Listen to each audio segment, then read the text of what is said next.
Then I can start working on the intake manifold, the new turbo. So now we have both of them. We have the back housing and the turbo. So I'm gonna take them out. From here to here, we're gonna have a 90.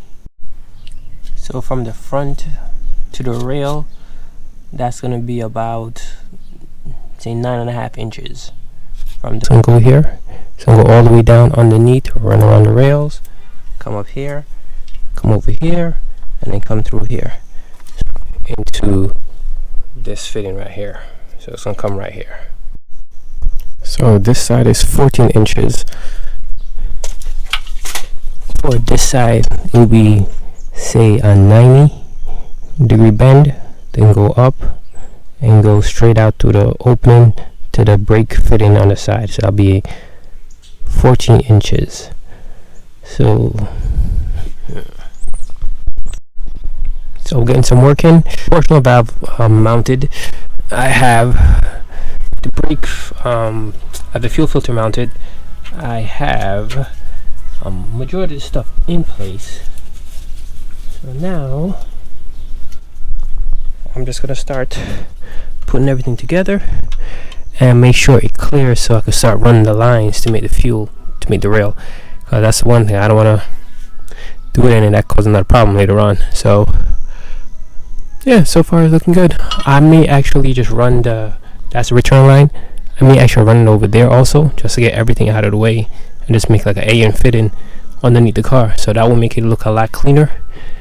So I think I may do that. But for right now, put the intake manifold on, make sure everything clears, and if it does, continue with the work.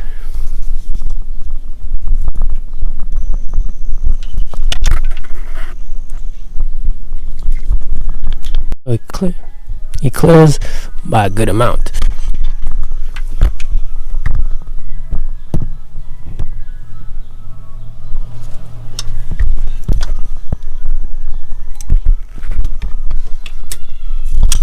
So it clears by a good amount. So I just showed y'all, so everything seemed to be going well.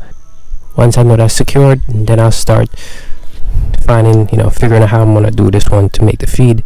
Most likely it's just gonna be just I guess a 45 straight down. So yeah, I'm gonna find that fit in.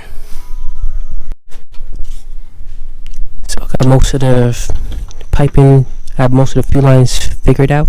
So I'm gonna use a 90 right here, go straight down, and then it's gonna come over here. Got a 90 there, so it's gonna be a 90. It's gonna come up to this, it's gonna be a 90 here, and that should, take care of that issue. So now I gotta work on the feed, the return line, but I also have to include the E85 sensor. So that's the next tackle. The next thing I'm gonna try to figure out where to put those, and then once all that's finished, should be good to go. At least with that, then I can start working on the intake manifold, the new turbo.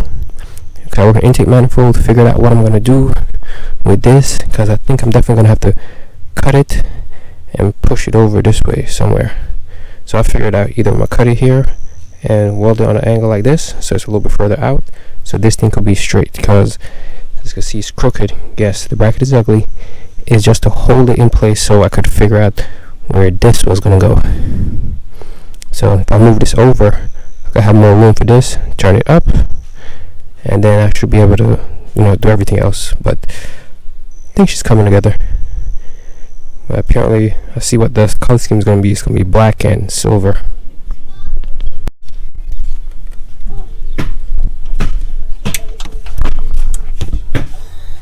The fuel rail, the ethanol sensor, it's all hooked up. Crap, should tighten the other side. So ethanol sensor is hooked up. I need to order a banjo fitting for this. Straight down, that's gonna go into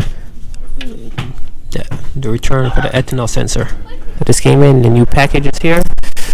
So this is what I will be running for the new car. That's just an oil change for the V6 Accord. So yeah, can't wait to have this bad boy running. I just need to wait for the back house to get here, which should be here tomorrow or today actually. I could just start test fitting and start finishing up the exhaust. So today what I plan to do is to start finishing up the fuel lines. I have all the fittings now, so I'll finish up the fuel lines, get that made, and start taking the complete measurements for the brake line system. So one line change, so I have to redo that, measure it, and then I could just place the order with finishing line performance, order that up, and then get everything going. So this is everything. I bought these little adapters. So the manifold was a problem, very close. So it's gonna be like that. I don't have the banjo bolt. With me. Those are coming in when I order the brake lines. So right now it's gonna go like that. Connect to the lines, go straight down, and yeah, it should clear, give a nice little clean look. But I tell you, trying to make everything look good, it's freaking expensive. But yeah, it's gonna look something like that. Banjo bolt, tighten up. So now I'm gonna finish making the line, the feed line and the return line for this, and that should tighten up the fuel system for now. So all the fuel lines are made. This is the feed. And still have to tighten it up because I'm going to be taking the intake manifold on and off, so everything's still a little loose. So that's the feed. This is the banjo. I have to get me a shorter banjo bolt to bolt into this one, but it'll go there. And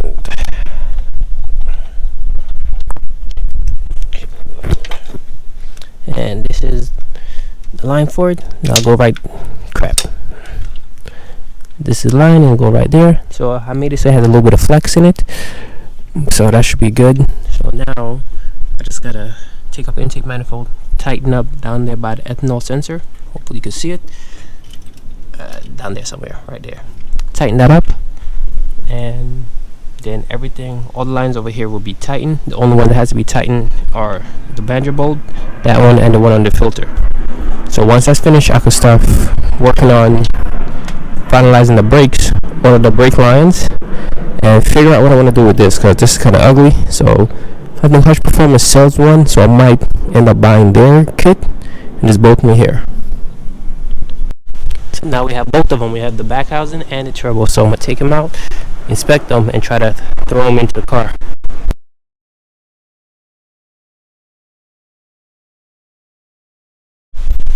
So this is, so that's the turbo, the super core as they call it.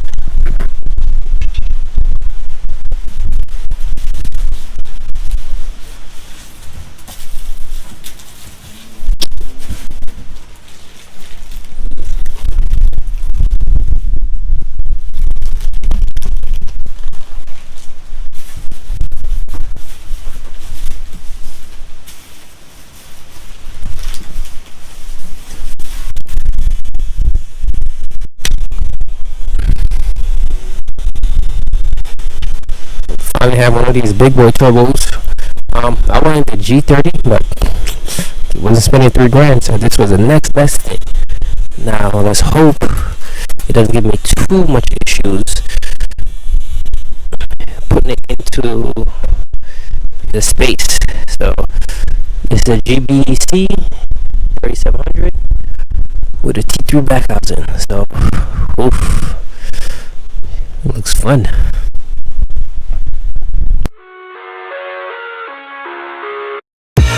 I live inside my own world of make-believe.